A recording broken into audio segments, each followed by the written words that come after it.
안녕하세요. 개인회생 파산 15년 경력, 법률로 마음을 치유하는 법률 테라피스트 김영용 법무사입니다. 이번 시간에는 서울회생법원이 파산 선고기를 가시면 법원에서 개인 파산 면책 절차 안내라고 해서 서류를 나눠주는 게 있습니다. 이게 채무자분들께서 신청하시는 의뢰인분들께서 궁금해하실 수 있는 사항들을 정리해서 이렇게 안내문 형식으로 나눠주고 있는데요. 그 안내문을 보여드리면서 어떤 부분들이 주로 법원에서도 채무자들이 알고 계시면 좋다라고 해서 안내하고 있는지를 좀 설명을 드려보도록 하겠습니다. 네, 지금 보시는 서류가 법원에 가시면 나눠주고 있는 개인 파산 면책 절차 안내라는 서류입니다. 이게 한 장으로 되어 있습니다. 이렇게 한 장으로 되어 있고요. 서울회생법원에서 이렇게 나눠서 주고 계십니다.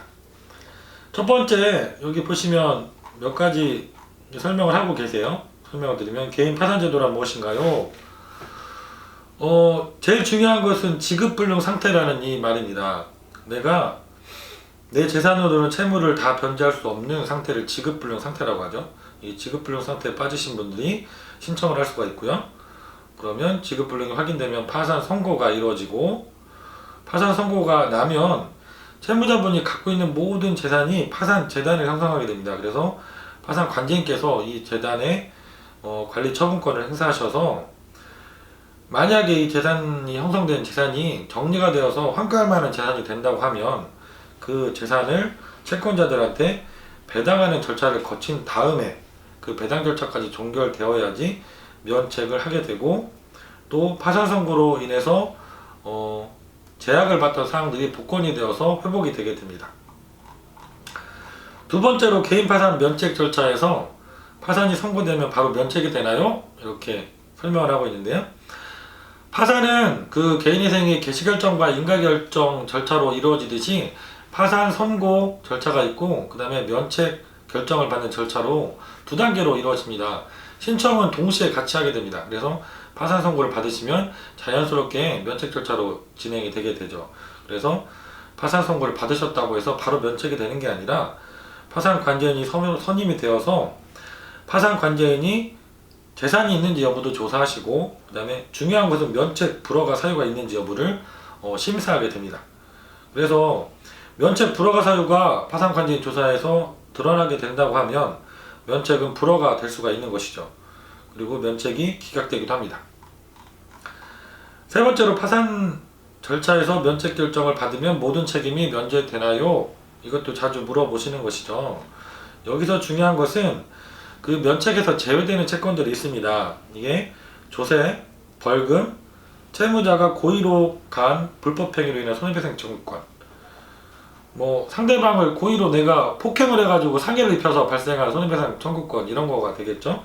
그리고 임금 퇴직금, 채무자가 악의로 채권자 목록에 기재하지 아니한 청구권, 그리고 채무자가 양육자 또는 부양 의무자로서 부담해야 되는 비용, 이혼하시면서 양육비 지급하기로 했는데 지급을 안 하셨다던가, 이런 건 파산 면책으로 면책이 되지 않는다는 얘기죠.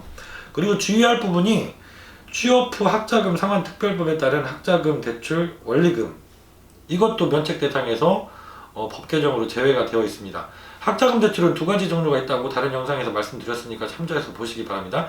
일반 학자금 대출은 면책이 되지만, 이렇게 취업 후 상환 학자금 대출은 면책에서 제외가 되어 있기 때문에 면책을 받으실 수가 없습니다. 그리고 네 번째로 보시면, 그럼 개인회생과 파산이 어떤 차이가 있나요? 이렇게 물어보시죠. 중요한 기준은 내가 얼마 정도의 소득이 있느냐입니다. 최저생계비 이상의 일정 소득이 있는 자는 개인회생을 신청해서 일정 금액을 변제를 하라는 거고요.